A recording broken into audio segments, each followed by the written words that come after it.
Castes in India by Babasaheb Ambedkar, Part 24. Now to summarize the main points of my thesis.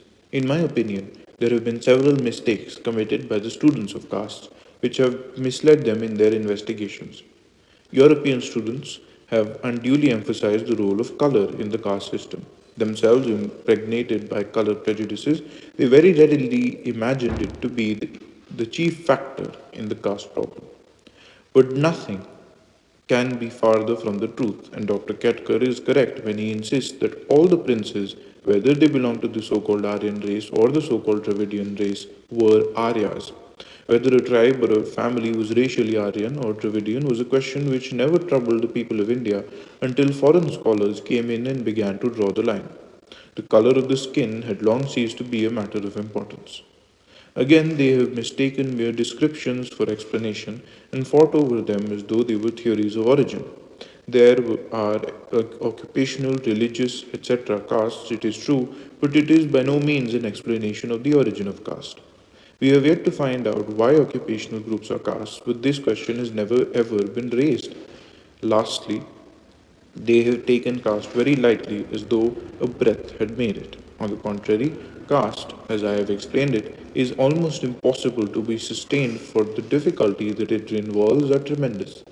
It is true that caste rests on belief, but before belief comes to be the foundation of an institution, the institution itself needs to be perpetuated and fortified. My study of the caste problem involves four main points. One, that in spite of the composite makeup of the Hindu population, there is a deep cultural unity. Two, that caste is a parceling into bits of a larger cultural unit. Three, that there was one caste to start with. And four, that classes have become castes through imitation and excommunication. Peculiar interests attached to the problem of caste in India today, as persistent attempts are being made to do away with this unnatural institution. Such attempts at reform, however, have aroused a great deal of controversy regarding its origin as to whether it is due to the conscious command of a supreme authority or is an unconscious growth in the life of human society under peculiar circumstances. Those who hold the latter view will, I hope, find some food for thought in the standpoint adopted in this paper. Apart from its practical importance, the subject of caste is an all absorbing problem, and the interest aroused in me regarding its theoretic foundations has moved me to put before you some of the conclusions which seem to me very well founded and the grounds upon which they may be supported. I am not, however, so presumptuous as to think them in any way final or anything more than a contribution to a discussion of the subject. It seems to me that the car has been shunted on wrong lines, and the primary object of the paper is to indicate that I regard to be the right path of investigation with a view to arrive at a serviceable truth.